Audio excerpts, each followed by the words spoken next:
and welcome back to my channel. This week's video is going to be about how to complete 4 parks one day.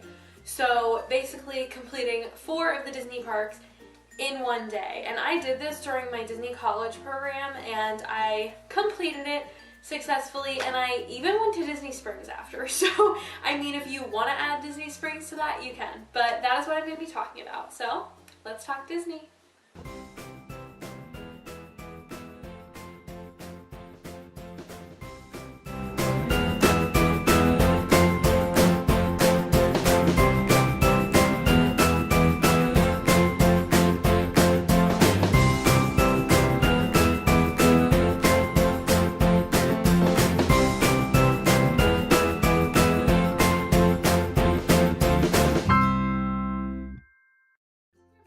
Some tips and tricks to help you complete 4 parks one day. Now, a little disclaimer about this is doing 4 parks one day does take up a lot of time, and you're not really going to experience everything in the parks. And depending on what time of year you're going, it can be even harder. So I did this back in October, so almost around this time. I did it at the end of October. So there were a lot of crowds, but if you tried to do this during the Christmas season or you tried to do this during summer, it probably would be harder. And then another thing that I want to mention is I was doing my Disney College program, so I was going to the parks at least once or twice a week, and I had the time to do it. Whereas if this is your only Disney vacation that you're probably ever going to do, I don't know that I would highly recommend it unless you have tons of days that you're spending there. So if you're an annual pass holder, this could be something you could easily do. If you go to Disney all the time and you have extra days built in, this is something you could do.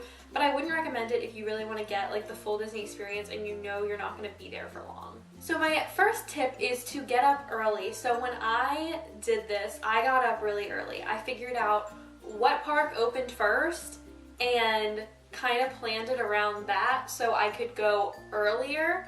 And if you're staying on property at a Disney resort, you can even look to try to do extra magic hours. So if there's a park that has extra magic hours that morning, that might be the park you want to start with. So I made sure that I got up really early and left myself enough time to get to the parks and to start off the day early. So the next step is kind of planning, that you're going to be there for long periods of time. So this isn't something that I would recommend if you plan on going to a park and then going back to the resort to maybe take a nap or go to the pool. This is something you probably want to devote your entire day to because it does take a while. Now, I ended up finishing my 4th park, which was Epcot, I want to say around 7 or 8. So once again, when parks close, depending on what time of year you're going, that could be cutting it close. So plan that you're going to be there all day, which also means plan for what you're wearing / weather-wise. So if it's going to rain, you want to make sure you have a poncho or an umbrella. Even if it's not going to rain, you want to wear comfy clothes. You want to make sure that you have good shoes on. If you are driving or you carry a backpack around with you, make sure to throw a jacket in your car or in your backpack in case it cools down in the night. Just make sure to plan for being there all day and know what the weather is like all throughout the day so you are prepared. My next tip is to make sure that you factor in the time that it's going to take you to get from one park to another. Now, with this new gondola system that is coming into play, which is a different video, I'm sure I'll make a video about that, it's going to be so much easier to get from park to park, especially if you're at a value resort. So, depending on if you're driving, taking a bus, once the gondola system, is there, monorails, figure out how you're getting to each park and factor in how long you think it's going to take you, because that's another important thing, is you want to make sure, for example, when I was driving, so I factored in time it takes to drive, plus maybe a little bit for traffic, and then that helps me know what time I needed to get out of a certain park. So I always had a time frame for each park. So I would know, okay, Park A I'm going to stay at for 3 hours. Park B I'm only going to stay for 2, and then maybe Park 4, like it, you know, you just kind of plan how many hours you want to spend at each park and kind of have a time around that time you know you want to leave so you can get to your next park on time. So this brings me to kind of the thing I was saying earlier, which is the parks. You want to have a plan for the day. Definitely you want to have a plan, you need to have a plan. If you don't have a plan and you just try to do this, I feel like it's going to be very hard. So know what the park's hours are. So what park opens the earliest? What park stays open the latest? Maybe it's more important that you do, like, let's say Magic Kingdom's having extra magic hours, but they're also open the latest. Maybe you don't want to go to extra magic hours and you would rather stay there later and use that as your last park.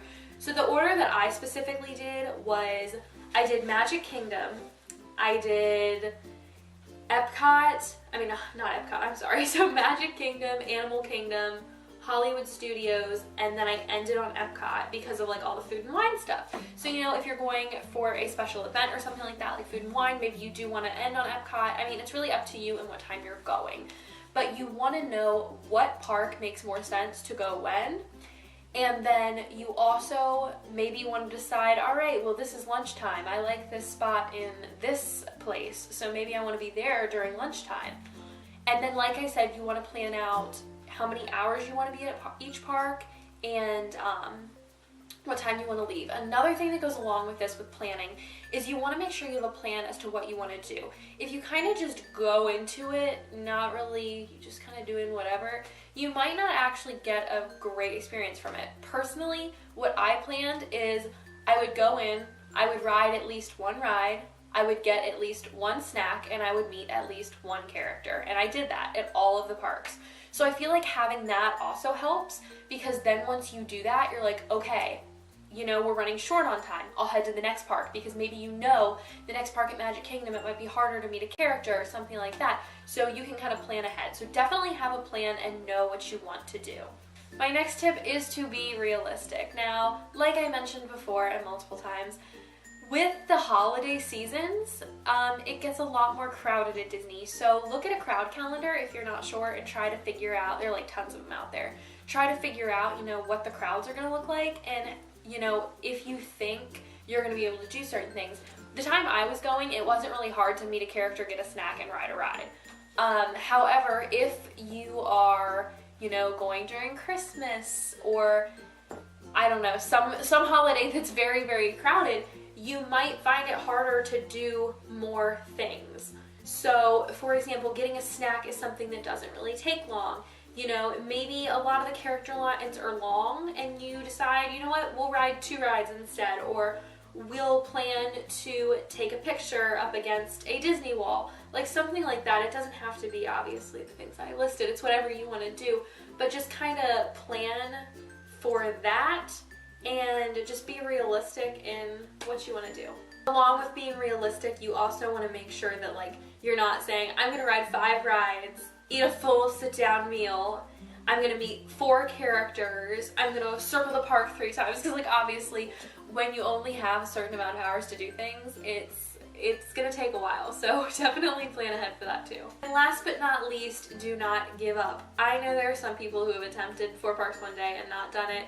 Like I said, I think if as long as you plan correctly and like accordingly, you definitely should be able to do it. It is tiring. I definitely fell asleep very easily that night because I was so tired. Doing 4 parks and then Disney Springs was a lot. But if you do plan ahead and you really think about what your limits are, you definitely should be able to do it. Like I said, it's tiring, but you can do it. So if you don't get it the first time, do not give up. Try again.